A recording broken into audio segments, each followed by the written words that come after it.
guys, Ace Trainer Liam here. Hope you're having a wonderful day. Welcome back to another episode of Pokemon WTF Moments, the series where I watch Pokemon to the point I just start to think life's too short to iron your shirt. Why bother? If you're excited for more WTF moments, make sure you smash that like button. Give me like 1,000 or just one, I don't mind. As many likes as you can afford on that like button. Hit the subscribe button as well so you never miss an episode. I don't know what this means. Maybe it means share the video with a friend. Try that. But with all that out of the way, let's have a look at the WTF moments for Pokemon Season 1, Episode 19, Tentacool and Tentacruel.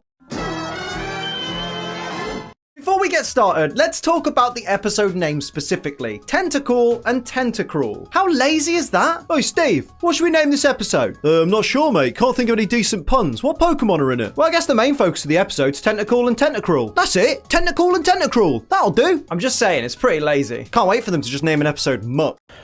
Agreed. Both the English and the Japanese says Tentacool and Tentacruel in both language. Which, that's really dumb.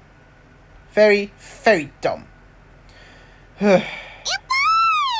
Wait, did you just put our moves in? Our very first moves in? Yeah, this is actually the first time we actually did that. That's creepy. You might think Horsey, being the dragon Pokemon, is a WTF moment, but it's actually not. Horsey's a seahorse, which is from the same animal family as sea dragons, so it probably gets its classification from there. Not to mention, if you look into it, there's a lot of mythology that links seahorses to dragons for some reason. Ancient people were weird, man. No, that's literally what it's called. Jeez Louise. I mean, seriously, you did research on seahorses, but yet not looking up a Bulbapedia? What is wrong with you? We thought we would move us in, now we're at the end. What the heck? Team Rocket may have a talking Meowth, but Ash and the gang just discovered a Horsey that can draw. Oh no, wait, scratch that. It can't even get Tentacle's eyes in the right place. It's worthless. Worthless? Worthless? Dude, that seahorse can draw nearly accurate. For God's sake, it is better than Simulison's drawing. What is it, Sombra? I got PTSD after seeing that drawing. Jeez Louise. Yeah, you have a point there. Direct quote from Misty after a nearby boat explodes. My water Pokemon can help those people. Not if they've been blown to pieces. To rescue people who were on those ship? I mean, seriously, what you would do? Leave them in the ocean? No, we are not. Those are innocent people that try to, mind their own business. After Misty sends out Staryu, Starmie, and Goldeen, Ash exclaims, I didn't know you could do that. do what? Send out her Pokemon? Does he mean all at once? Maybe that's what it is. Maybe you didn't realize you could send out all your Pokemon at once without one of them being randomly missed off. WTF moment at the double cliche. Well, this is uncomfortable. Oh, and that's Nastina, not Brutella. I thought you were weirded out that these four men don't have clothes but in their underwear. That is a weird thing. But no, you are compared this woman to the previous episode. Which that is the weirdest thing I ever seen. Nastina thanks Ash and the gang for saving her men from that ship, and Ash asks if she could offer them a ride to the mainland. Why didn't they just take the boat they used to save the men with? Because they only borrowed that boat to save those men, you idiot.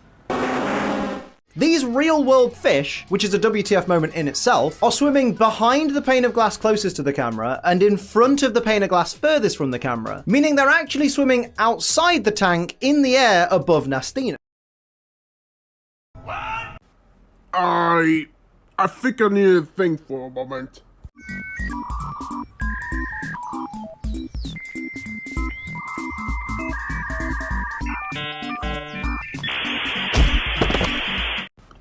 Okay, I think Liam is got confused us because we don't know what he talked about. I mean, it's a room that's connected to aquarium. You know, the thing that people watch. I mean, seriously. And above a steamer?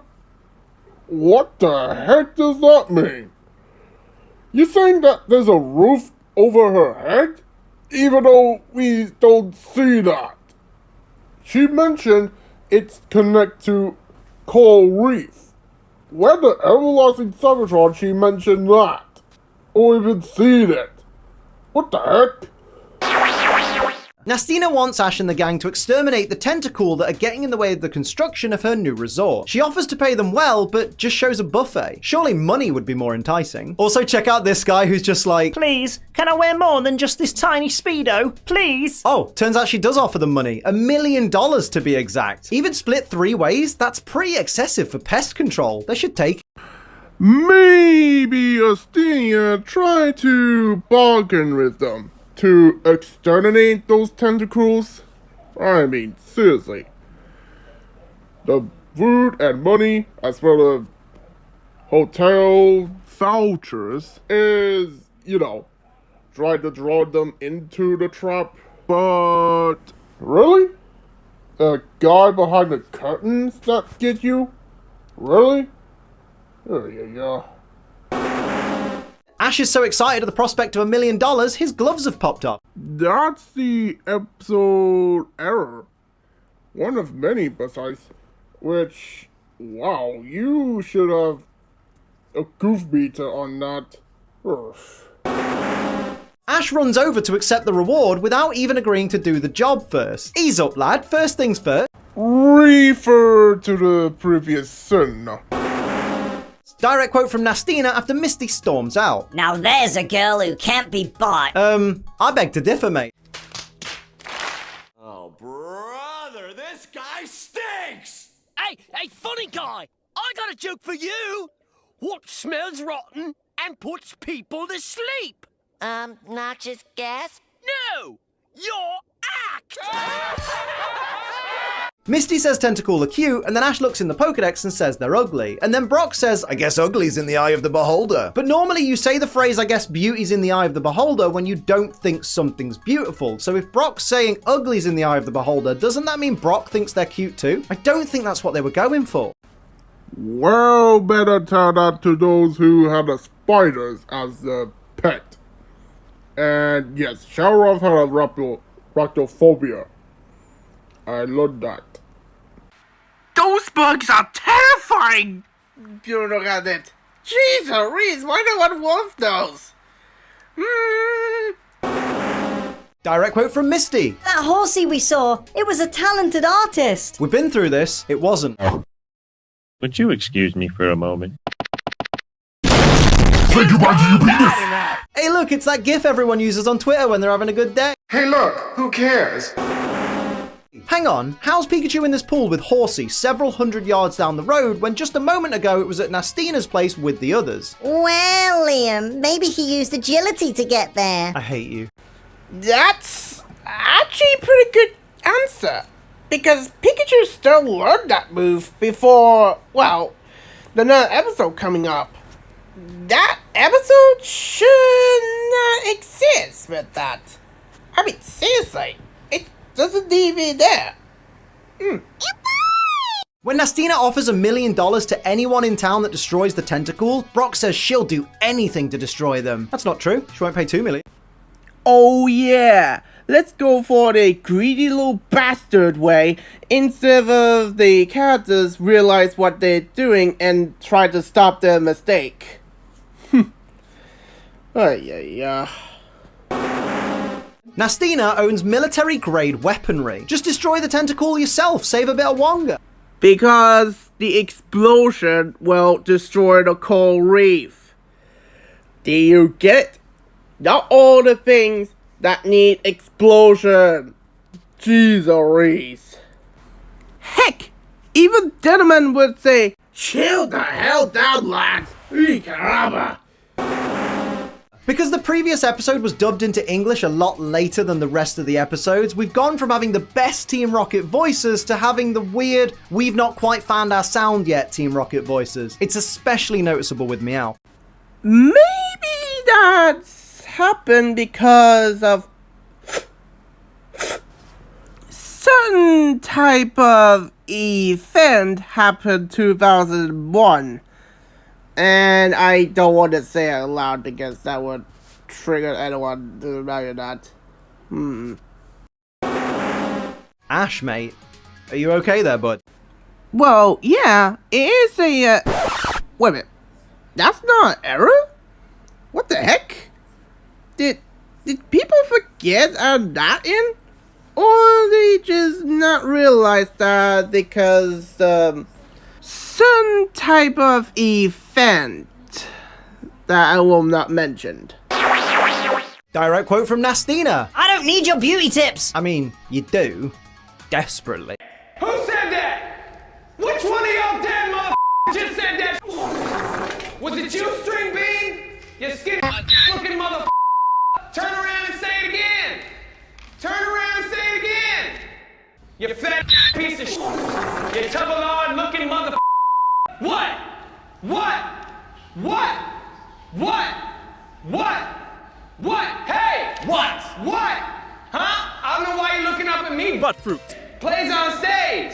I'm not putting on a play up here. I'm trying to be entertained right now. Direct quote from Meowth and Jessie respectively. We're gonna make $1 million just for getting rid of some jellyfish. This is what I'm saying. Nastina's properly mugging herself off. Mug herself? I don't... But you know what'll never mug you off? In Nastina's defense, that's a pretty big infestation. I mean, if left alone, those tentacool are going to deplete all the natural resources and kill off other species, so... So, you better get a Pokemon that deal in infested Pokemons. Like Gyarados, mate. Which, you know, a terrifying beast that control nature to make sure they not go out of the throwaway. Team Rocket's super special stun source turns a single tentacool into a giant tentacruel. Lucky it only landed on the one, really. You sure about that? According to Tentacruel's Pokedex entry, it is known as the Gangster of the Sea. Why is it? Probably because that's an alias, Liam. Like Torpedo is called the belly of the sea. You know, the nickname. Direct quote from Ash. That must be the gang leader. Imagine if it wasn't. Like, imagine if some lowly tentacool underling went from being a nobody to being like, Well, I'm giant now, so I guess I'm in charge. Do not underestimate the titan leader. Also, direct quote from Misty. Oh no! Tentacruel's in trouble! In trouble? It just quintupled in size. Yep, that's the right word. Oh no! Tentacruel's in trouble! How dare that thing crash my hotel! Commence fire!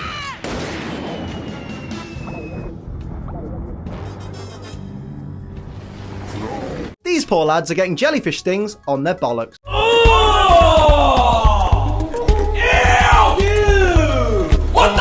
Hey look, more guns in Pokemon. But these guns are okay because they're not being pointed at people. Censorship rules are weird. You have no idea.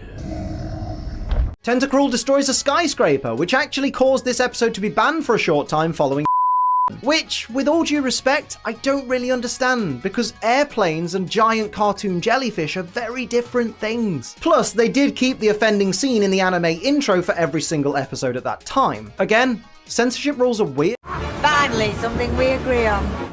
Well, that and is this. It mentioned that a hurricane in 2005 was also a property of the flood with water. So yeah, there's a scene where Tentacruel and Tentacruel well, flooded the city, which that makes sense why it's banned for good reason. Oh yeah, Birdman, if you're watching this, remember what you just said in Simpsons Avengers video? Production Design 101. Don't imitate anything from Transformers. I'm going to need someone to explain to me how this looks like the damn Transformers. It's a giant worm with armor, and he's comparing it to sentient robots. Help. Hulk can suddenly control his... Yeah, I think some senses compare the giant dragon mech thingy to Driller from the Transformers 3. Which I would say that because it reminded me of the worst ending of all time. You know, Optimus versus Megatron scene. Just saying. This tentacool must have climbed Tentacruel's tentacle so quickly because it just pops up out of nowhere. Yikes, that was a tongue twister. Nobody cares! Nobody! And you need to shut up! Besides, I think that Tentacool is doing an experiment and swinging very, very fast, mate. Very fast. In fact, I bet Spidey would be impressed by that. Wait, wasn't Tentacruel literally holding Meowth a second ago? Where's he gone? Direct quote from Brock. Tentacruel's using Meowth as a puppet. Actually, Tentacool is the one controlling Meowth. Try and keep up. And who is commanding Tentacool? Exactly. Misty's really beating herself up over not understanding what Horsey was trying to tell them earlier. And I call myself a water Pokemon trainer. Yes, that is what you call yourself, as opposed to a Horsey translator. Well, she's young, and young people can learn to understand what is going on, such as translating the animal's language, Liam. Whilst pleading with Tentacool and Tentacruel to stop, Horsey calls them spineless, which makes them visibly angry. I mean, lads, you are invertebrates after all. Either way, it was a joke, you I was about to knock Ash for sending out all of his Pokemon except one again, but in this instance the one is Charmander, so he'd have been pretty useless here anyway.